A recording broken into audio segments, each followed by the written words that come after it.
I'm delighted to welcome today Anna Charles, who is the founder of 90 Days Later. Welcome, Anna.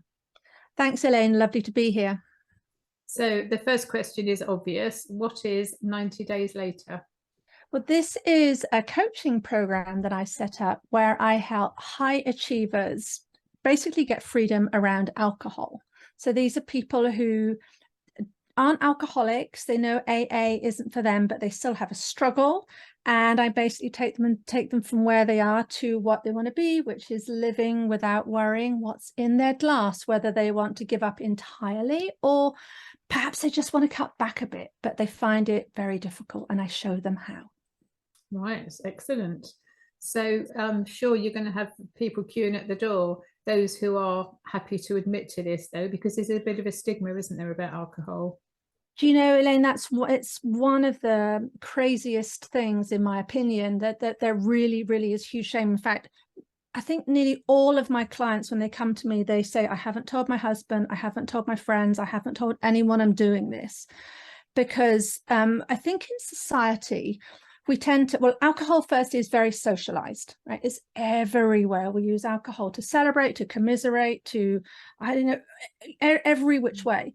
And we tend to be taught that there are two types of drinker. There are the alcoholics, and there's everybody who drinks normally, right? And if you're somewhere in the middle, you think, wow, there must be something wrong with me because I don't think I'm drinking more than my friends, but I really don't feel very good about this, or I can't control it. And then you start to get really worried. I mean, I used to Google, right, am I an alcoholic at 2 in the morning, which is nuts because I knew that I wasn't, right? I didn't have a physical addiction.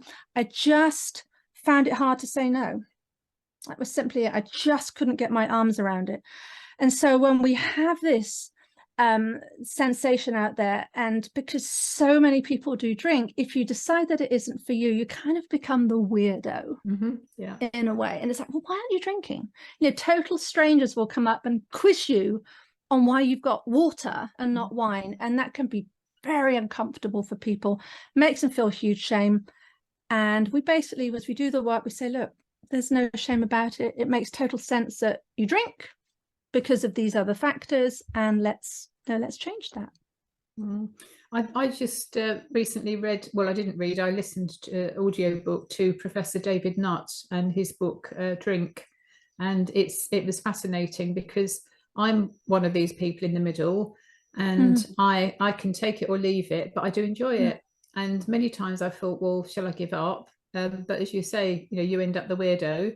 So from being in the middle, you then turn into the weirdo, and I'm already considered a weirdo with the way I eat and my health and well-being stuff anyway. So, and then I thought, well, actually, why should I? Because I enjoy it. I'm not dependent, and I think that's the key thing, isn't it? That's the difference between somebody who enjoys it and somebody who's an alcoholic. I actually say, and I don't like labels, man. I use the term alcoholic just because, just to really distinguish the fact that I don't work with people who have a physical addiction, who are drinking to avoid withdrawal, because you do need medical, you know, attention with that. But I think it comes down to what you want to get out of life. Are you happy with the results you're getting? If you're drinking 3 or 4 glasses of wine a night and you wake up fresh as a daisy, you can remember everything, you're totally happy, fair play, you know, carry on, that's fine. But you can drink maybe 2 glasses every other night and wake up with a cracking headache, be really unhappy, just, you know, feel that you don't have the control. I think it's our commitment to self that we lose, right? I said I wasn't going to do this and I ended up doing this, and I'm so weak, and all these things we say about ourselves. So if that's happening, I'm offering that you don't have to live with that. So it's a choice, right? It's totally a choice. And the way I do this with people is I say, they decide their goals. I help them achieve their goals. I'm not saying you've got to do this, you've got to do that, you've got to do this. So then the only person they're really cheating against, in a sense, is themselves. And what's the point in that? Yeah, absolutely. So how did you get into this niche of coaching? So tell us the backstory. Yeah, so I see myself as a high achiever. So years ago, I had this huge corporate job. I mean, hundreds of people working for me. I had several $1 million, like $60 million P&L I was responsible for. So clearly very capable. I have a lovely family. I see myself as intelligent, and I've written a book and done all these things. and I can set a goal and achieve it. But with drinking, I just couldn't put my arms around it, right? I'm one of these people who say, right, I'm not going to drink tonight. And there I would be pouring the white wine the whole time. Not every night, but enough. And then one night I was preparing dinner. I always remember this so clearly. And out on the surface, I had the onions and the potatoes, and there was a glass of wine that I had poured. And I had no recollection of pouring it. It had become such an automatic habit. And I thought, this is nuts. This is just totally ridiculous. I don't like that I can't do this, and I don't like the impact. I was one of those people who wasn't happy with my results, and doing all the things and going to AA just wasn't right. So I sort of was looking at coaching, and I got into this, and I worked on some stuff on myself that worked, and I managed to essentially extinguish my desire. So it's super easy today because I don't want to drink, because I just don't want it. I just don't think about it. It's just not part of my life. And Elaine, I still see this as a huge miracle. I mean, truly, this is a miracle, because it was something that I really had to work on. And so I said, I've got to share this. There's no need for people to sit there stewing and struggling, feeling shame and not telling anyone and feeling really bad when they can actually do it. So that was why I said, I'm going to do this. I'm just going to quit the job and do this and help other people achieve this too. Brilliant. When you say quit the job, so I would imagine, as happens to many of us, drinking is part of the job. You socialize, you take clients to lunch, you mix and mingle and so on and so forth, and before you know where you are, I've been there too. But it's the after effects for some people that is most uncomfortable, and as you say, a choice. Well, it's interesting. There's a couple of things there. So part of my job was, as you said, I had lots of customers, lots of reseller partners, and I go to all these big events. And I'm actually quite a shy person. I don't like big crowds. So it was a case of a little bit of liquid confidence, for sure, right? It would sort of make me feel a bit less self-conscious, and I'd be a bit chattier to all these people. But then, and I'm not sure, I mean, I haven't been in the corporate world for the last few years, so I can't say right now, but there was this kind of almost unspoken rule that you couldn't leave the bar while there were still customers up and about. It was kind of frowned upon. Mm-hmm. And so you'd sit there, and and you certainly couldn't sit there drinking water. And I say, it makes you sound like, oh, you're sort of going along with the social norms, but of course you were, because you had customers there. This was an important thing, and it was sort of unspoken rule, in inverted commas, and not healthy, actually. And I think that certainly fueled part of what was going on, for sure. Absolutely. So your program, how long does it take? I mean, I'm presuming from the title 90 days later that it's 90 days. I mean, is it, can you really do that in 90 days? So that's the catch. Yeah, so it's actually 4 months. So I say it's 90 working days. We could do this in 3 months, 90 days, I'm for sure. But I like to have an extra month in there because things happen, life gets in the way. And I want people to really come in with huge confidence they can hit their goals. And yes, this is the one of the other reasons I named it this was I want to give people a sense that it actually doesn't take that long. Right. It depends the work you put in. You have to practice a lot. So there are some things that we learn, and I set homework and challenges, and then my clients go off and do those things. And then we see what we learned and try again. Because people come and they say, but I've been drinking for 30 years. I mean, 30 years. I haven't got 30 years left sort of to unlearn it. But it's totally possible. So that's why I bookend it like that. And how this works is it's one-on-one personalized coaching. So I have a curriculum, a loose curriculum, but I customize it to what's going on. So for some people, they drink more when they're celebrating. For others, it's more because they just have these really negative emotions that they find very hard to deal with. So it's always a little bit different. Some drink more on their own and some drink more in company. So anyway, so I figure that out, and we come back, as I say, every week, and we have a lot of, actually one of the cool things, we have a lot of email written support in between the calls. I encourage that because I want my clients to go out and try this, volunteer to be the designated driver. See how that feels. You know, volunteer, go and do this, try this, try this, try this. And then they come back, and again, we figure out what happened, and they give it another go, and we adjust. And yeah, and then there's videos, of course, and there's lots of worksheets and things, but it's really about looking at their life and making this so that in the end, it isn't really something that they think about. They just become this person who just, you know, if they want to drink a glass of wine every week or so, it's not a huge treat. It's just something they can take or leave, because we're not putting any level of importance behind it. It's not a crutch or any of those things. Brilliant. And you mentioned earlier on about yourself, so you don't think about it now. Do you actually drink sometimes? If my husband likes to drink occasionally, and if somebody has a really nice glass of wine, they say, you've got to try this, you've just got to try, and I'll have a sip. It really truly does nothing for, I say it's, for me, it's like ice cream. I can't stand ice cream. Everybody goes mad on ice cream, and I really just, you know, I'd just rather not. Actually, there's often a full or a half full bottle of wine in the fridge, because I've got my adult children drink, my husband drinks. I truly don't think about it. I would rather have a glass of minted water than Chablis. And so even just saying this to you now after all these years is kind of wonderful. Yeah, it's brilliant. Well done. Good for you. I have I used to be a Chablis drinker, and then I changed over to red wine and various different sorts. Nice Rioja is just wonderful, and of course it's got health benefits, and being a health and well-being mentor these days, I kind of quite feel comfortable with that, but not to excess, of course. No.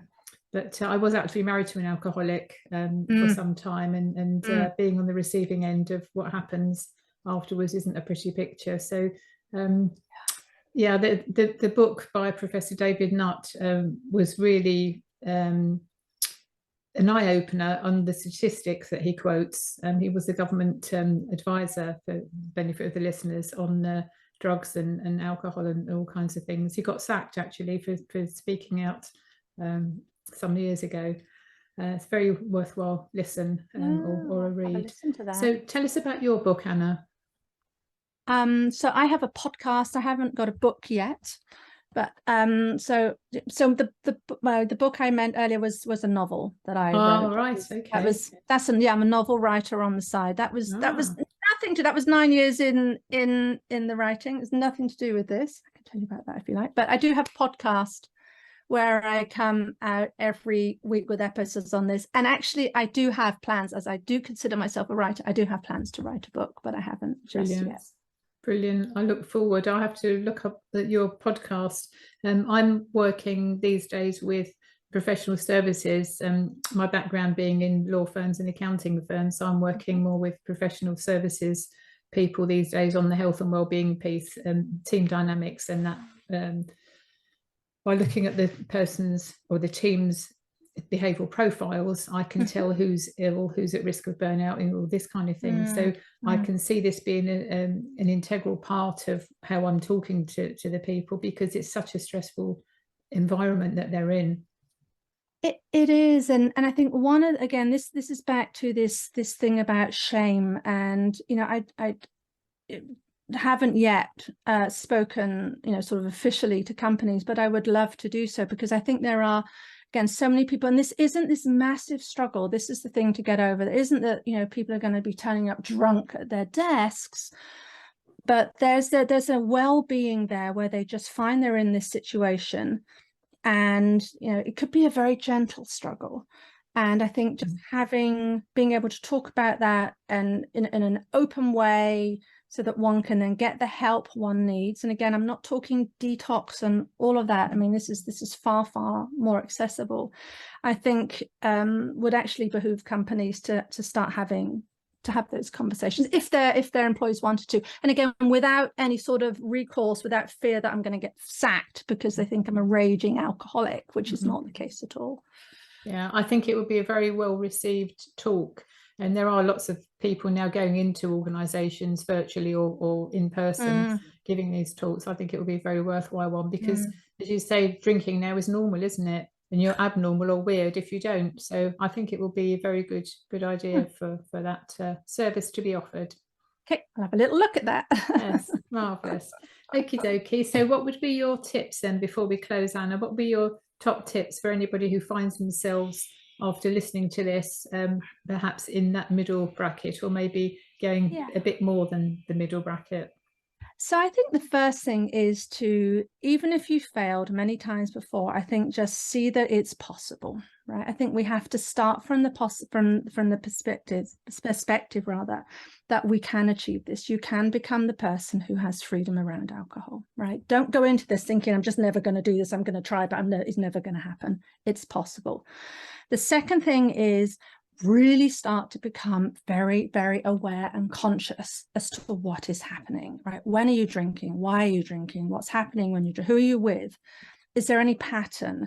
Are you even aware? Like when I said when I started this, I wasn't even aware I poured the glass. So try to back it out and start to see how this is all unfolding, because this is all really, really, really valuable information that's going to help you to figure out what's going on, because then we can look at it and say, well, what was happening there? How are you feeling? And, you know, what were you trying to avoid? Generally, it's an emotion we're trying to avoid. And once we can find the emotion, and then I have some tips and techniques to how we feel the emotion and stay in the moment so that we don't have to reach for this thing that makes us feel, because it does make us feel better in the moment. There's no doubt.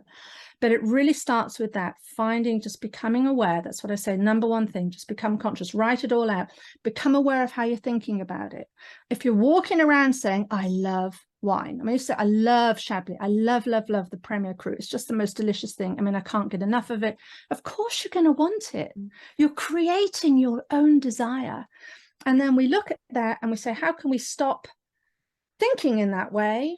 And once you start doing that, you stop creating your desire, because you are the one. This is like the central message to everybody. You are the one. If you overdrink now, you are the one who's taught yourself to do that. You and you alone. You're responsible for that. It's nothing to do with how your husband's shouting at you or stress, all these other things. It's how you're reacting to what's happening. And once we're able to then identify those things and learn to sit with them and analyze them, it actually all falls into place very, very easy. Definitely. And the emotion that you mentioned is a trigger for a lot of people, whether it's comfort in food or comfort in alcohol. If it's masking something, isn't it? And the trouble is then, which is why I admire how you're going about the coaching, because when you deal with the alcohol side of things, you still have the emotions to deal with, why you started drinking in the first place for some people. And that's where it's nice that you're doing the coaching piece and you're acknowledging the emotions. Exactly. People say, Anna, I did it. I managed to not drink last night like we agreed, but I was so bored. I said, here, you're left with what's left. You're left with your life. But then you get to see what your life is. And then that's the beautiful thing. You get to see what I want to do with that life. Now that I'm aware that all I'm doing every evening is sloshing in front of the TV, when I'm not doing that, I've just gained a whole evening, 5, 6, 7 times. Then the work begins. And that's why these skills are across all areas of your life. I have one client who says that since she's now changing this, her husband's starting to eat more healthily because he's starting to see she's got more energy. I mean, it really flows over like you wouldn't believe. Brilliant. Brilliant. It's all about balance, isn't it? At the end of the day, balance in everything that we do. Sure. And getting the results that we want. And if we're not, then do something about it. Exactly. So how do people get hold of you, Anna? So my website is 90dayslater.co and my email is anna@90dayslater.co. That's probably the best way. So I've got a 90 Days Later podcast that you can listen to. And yeah, you guessed it. My Instagram is 90dayslater.co. And I have a 90 Days Later Facebook page as well. So take your pick, any of those. Brilliant. And the 90 days is the number 90, isn't it? 90. It's the number 90. Yeah, exactly. Brilliant. Fabulous, Anna. Thank you so much for taking time out today to speak with us. Thanks, Elaine. It was a huge pleasure. Thanks.